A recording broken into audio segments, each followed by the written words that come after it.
I had no idea I was going to come back here, but here we are. Here we are. And let me just say this for some of the people, because there's always one. I don't know why, but there's always one. You should stick to talking about movies and TV, man. This ain't about music. This ain't nothing. This is my channel. This is my channel. I can talk about whatever I want on my channel. But I'm going to talk about this real quick because I feel like it. That's all. Okay? I love y'all, but this is my channel. Yes, some of y'all not like us, but we're not going to talk about that. I just want to talk about this because, again, I did not think I was going to have to do. I thought we was done. I thought it was over. I thought we could move on. I thought we could crown Kung Fu Kenny as the winner of this battle. But I did not know this man Kendrick was going to do a victory lap like this. So recently, in case you did not know, Kendrick Lamar did his little pop-out tour in Compton, in LA, whatever, and whatever. And all this was a West Coast celebration that was like the foundation of it was every diss Kendrick made against Drake. This man threw a concert on Juneteenth about dissing Drake. I don't think you understand the ramifications of this. The mere fact that most of Kendrick's disses were against Drake's blackness. And he did it on one of the blackest holidays that we could have. It's insane. Not only that, I mean, again, this is something we've never seen, but not only that, this man played Not Like Us 5 times at the concert. 5 times. 5? Is he Booker T? 5 times? Oh, it says here on Juneteenth, this sold out concert was held with over 16,000 fans, and he started it off with Euphoria. You had all these other rappers coming out, Tyler the Creator, Ty Dolla $ign, DJ Mustard, YG, Roddy Ricch, you had all these people popping out. Then you had Dr. Dre, Mr. West Coast himself. You had Dr. Dre come out and introduce this man. He introduced the diss. So you had all these people coming out. You had Kendrick playing these tracks 5 times. Some people say 6. And it says here, he brought out the night's performers on stage with individuals from various LA neighborhoods with affiliations as a show of unity. They said this man brought out the Bloods and the Crips and just ended all gang violence. Over a diss? Over a diss. You brought unity? You brought people on the West Coast together over a diss for Aubrey? You had Westbrook, DeRozan, LeBron James showing up here as well. Like, listen, and I want to clear this up because I made a post and some people were already jumping down and saying all this crazy stuff. Check this out. I had said that Kendrick Lamar, after what just happened, what just transpired, Kendrick Lamar has probably now just gotten the greatest diss of all time. And I want to clarify that because I think some people's like, oh my gosh, you can't say that. Tupac, Nas, Ether. Hold on. Let me clarify. Lyrically, Ether and No Vaseline, to me, are still better than anything Kendrick has done in terms of a diss. Lyrically. Let me make that clear. If we talking about bar for bar, No Vaseline, Ether, they are superior. What I'm talking about is Kendrick Lamar has now had the greatest diss campaign that we've ever seen. And there's no competition. The closest two competitions we could have is probably when 50 destroyed Ja Rule and probably Tupac versus Biggie, right? Those campaigns were definitely moments in history. But what Kendrick just did is not something that I would say is recency bias. I would not say it's a prisoner of the moment situation. And the main reason why I'm saying Kendrick's diss was so much better and it's probably goated is for a couple of reasons. One reason is that even though Pac versus Biggie was definitely a big campaign, right? Drake, as of today's standards, is one of hip hop's like greatest performers out there, rapper, singer, whatever. Whether you like him or not, Drake is up there.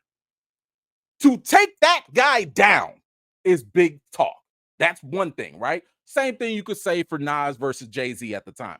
To take out someone at the number one like that, that's huge. Two, you have social media. Social media is the one thing that has helped propel Kendrick Lamar above everyone else for this diss campaign.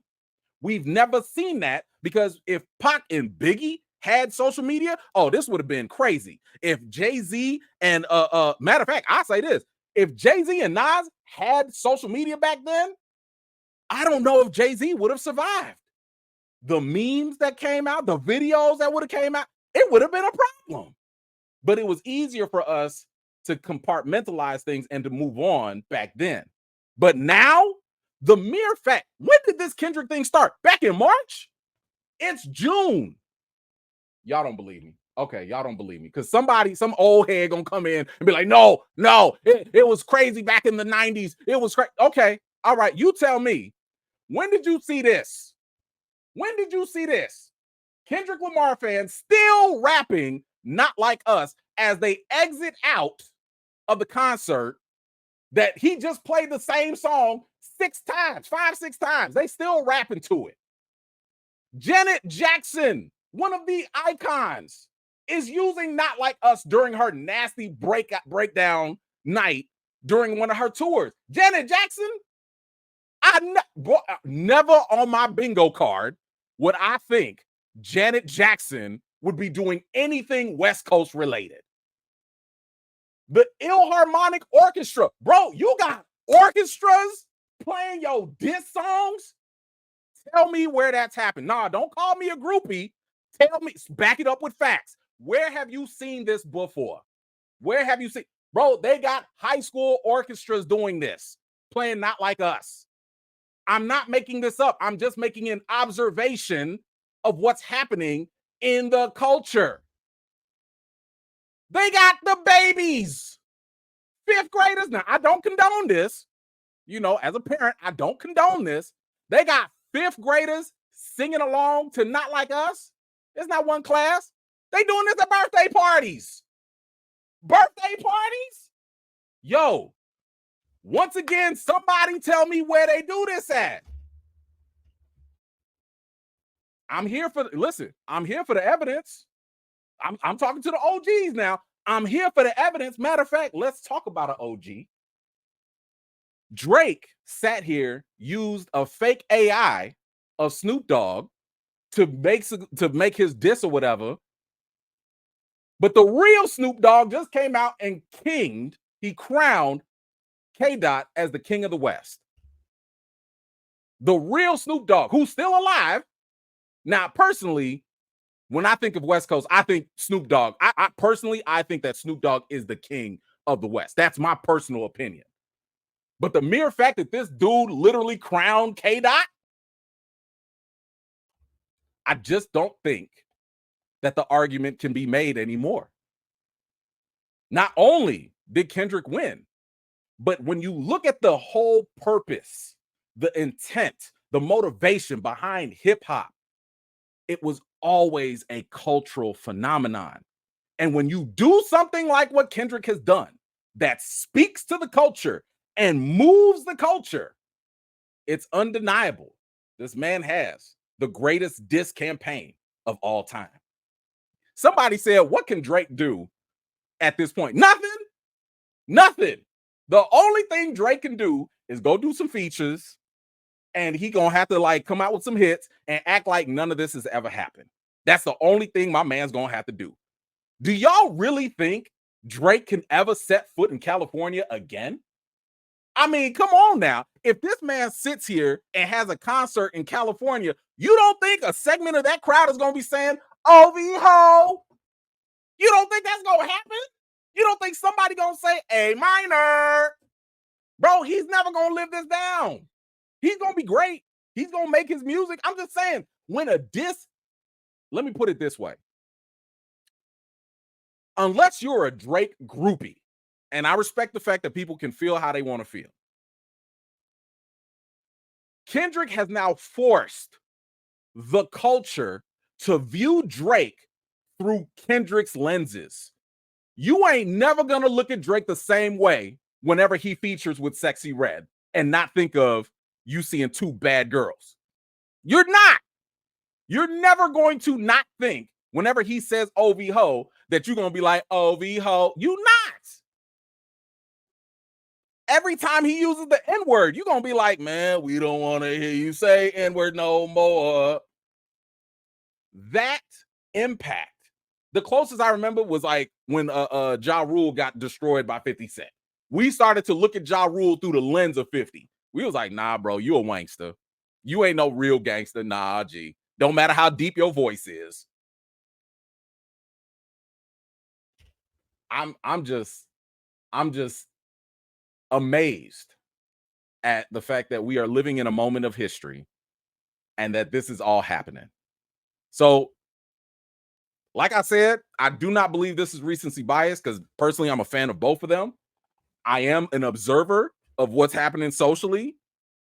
And I've never seen this in the history of music, not hip hop, music. This is nuts. Kiki, what you got? That man had Bloods, Crips, and whoever else on stage frolicking and having a jolly good time.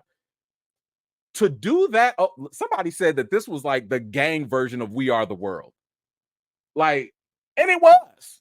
Somebody else said that this was Drake's Red Wedding. And it was. Like, anyway, you guys let me know. What did you think about the whole Kendrick versus Drake? Did you watch the concert? The concert was kind of fun. I'm a little mad I didn't go, but at the same time, I'm like, ain't nobody going all the way to the West Coast for it. But y'all let me know. What did you think? How did you feel? And listen, I already told y'all, bring the evidence if you got something else to say. Don't just say, no, you wrong. No, nah, bring that evidence here, boy. That's what I want to see. Leave me your thoughts in the comments. Thank you so much for watching. This was just a segment of one of my live chats, and if you're interested in joining in on the next one, be sure to subscribe and turn on your notifications for more. I've got more videos and reviews to do for you all, and until next time, I'll see you all later.